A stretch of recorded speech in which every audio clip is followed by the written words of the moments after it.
আমরা প্রায়ই ভাবি যে যারা অনেক সফল তারা হয়তো বিশেষ কোনো প্রতিভা নিয়ে জন্মেছেন কিংবা ভাগ্য তাদের সহায়।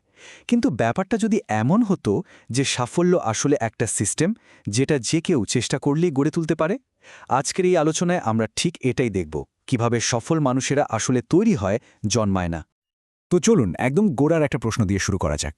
আচ্ছা, সফল মানুষ কি জন্মায় নাকি তাদের তৈরি করা হয়?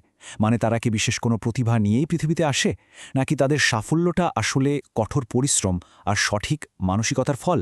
আমাদের চারপাশে তাকালে কিন্তু বেশিরভাগ সময় মনে হয় প্রতিভাই আসল কথা। কিন্তু গবেষণা কি বলছে জানেন? একটা বেশ অবাক করার মতো তথ্য আছে। সেটা হলো একজন মানুষের কেরিয়ারে সে কতটা সফল হবে তার মাত্র ২৫% নির্ভর করে তার আইকিউ বা বুদ্ধিমত্তার ওপর। মাত্র ১/৪। তাহলে আসল প্রশ্নটা হলো বাকি ৭৫% আসে কোথা থেকে?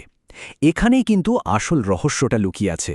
এই বিশাল অংশটা আসে এমন একটা মানসিক সিস্টেম থেকে, যেটা কোনো জন্মগত উপহার নয়, বরং যে কেউ চেষ্টা করে নিজের মধ্যে গড়ে তুলতে পারে।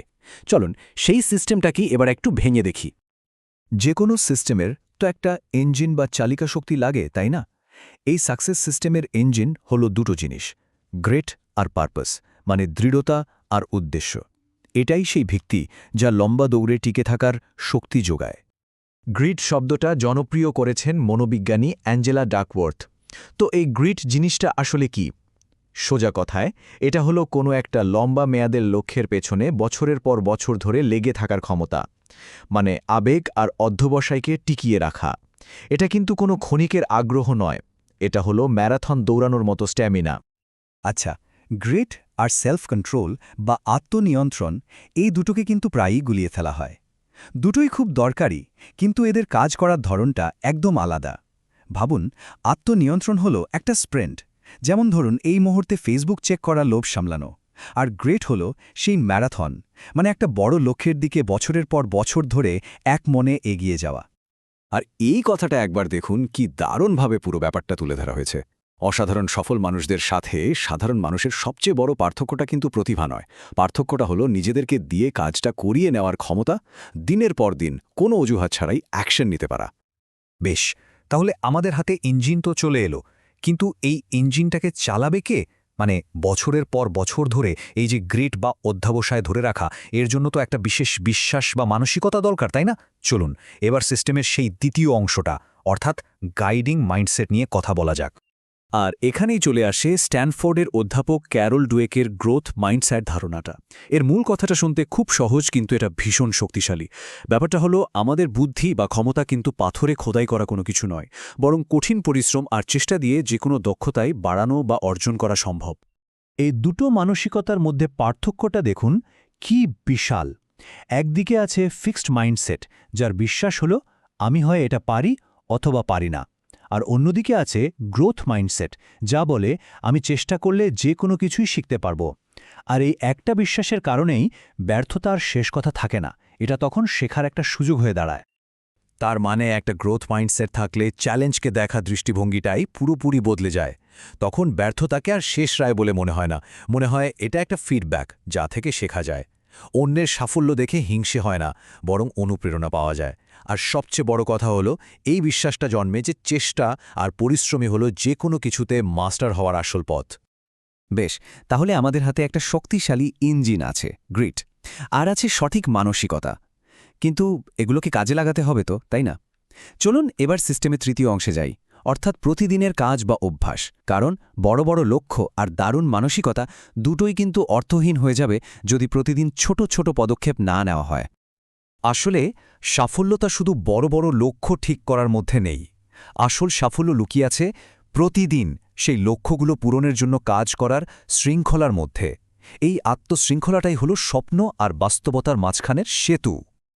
এই ব্যাপারটা নিয়ে অ্যান্ড্রু কার্নেগির একটা কথা আছে, যা আজও ভীষণ প্রাসঙ্গিক। তিনি বলছেন, সাফল্যের আসল রাস্তা হলো যে কোনো একটা লাইনে নিজেকে মাস্টার বানিয়ে ফেলা, নিজের শক্তি আর সময়কে 10 দিকে ছড়িয়ে ছিটিয়ে না দিয়ে এক জায়গায় ফোকাস করা। আর এই ফোকাস ধরে রাখার জন্য একটা অসাধারণ কৌশল আছে। কৌশলটা হলো ওয়ারেন বাফেটের বিখ্যাত 5x25 নিয়ম। ব্যাপারটা বেশ সহজ। প্রথমে নিজের ক্যারিয়ারের সবচেয়ে জরুরি 25টা লক্ষ্য লিখে ফেলুন। এবার তার মধ্যে থেকে সবচেয়ে গুরুত্বপূর্ণ 5টাকে গোল করুন। কিন্তু আসল টুইস্টটা হলো এর পরের ধাপে। বাকি যে 20টা লক্ষ্য পড়ে রইল, ওগুলো কিন্তু আপনার দ্বিতীয় প্রায়োরিটি না। ওগুলো হলো আপনার avoid at all cost list, মানে যা যে কোনো মূল্যে এড়িয়ে চলতে হবে। কারণ এই ভালো কিন্তু কম জরুরি লক্ষ্যগুলোই আপনার ফোকাস সবচেয়ে বেশি নষ্ট করবে। প্রতিদিনের শৃঙ্খলার আরেকটা দারুণ উদাহরণ হতে পারে একটা বিজ্ঞানসম্মত মর্নিং রুটিন। দিনের শুরুটা যদি ঠিকঠাক হয় তাহলে সারাদিনের জন্য একটা মোমেন্টাম তৈরি হয়ে যায়। দেখুন, খুব সহজ কয়েকটা কাজ। কফি খাওয়ার আগে পানি পান করা, 10 মিনিটের জন্য সকালের আলো গায়ে লাগানো, 10 মিনিট হালকা শরীরচর্চা, আর 10 মিনিট জার্নালিং বা মেডিটেশন। এই ছোট ছোট অভ্যাসগুলোই কিন্তু প্রোডাক্টিভিটি আর ফোকাসকে অন্য লেভেলে নিয়ে যেতে পারে।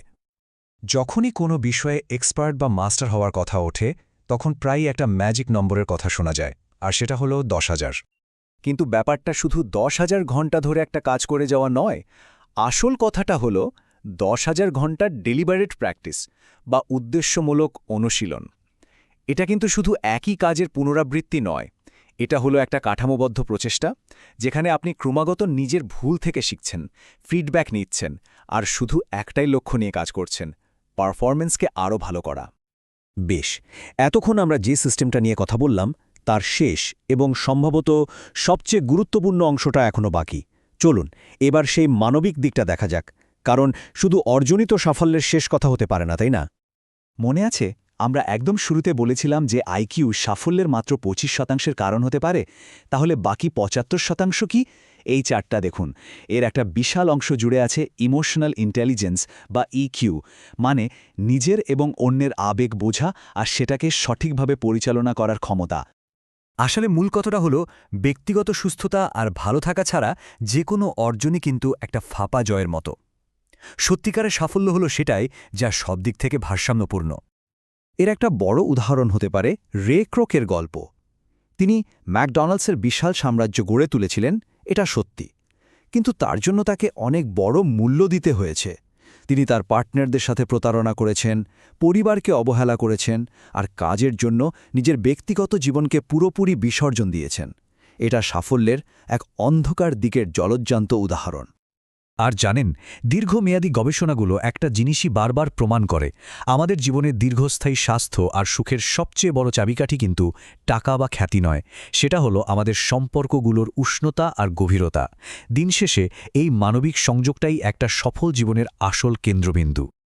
তাহলে দেখুন, সাফল্য কিন্তু কোনো লটারির টিকিট নয়, এটা একটা সিস্টেম যা নিজেকেই তৈরি করতে হয়। এখন প্রশ্নটা হলো, এই সিস্টেমটা গড়ার জন্য প্রথম ইটটা কোনটি হবে?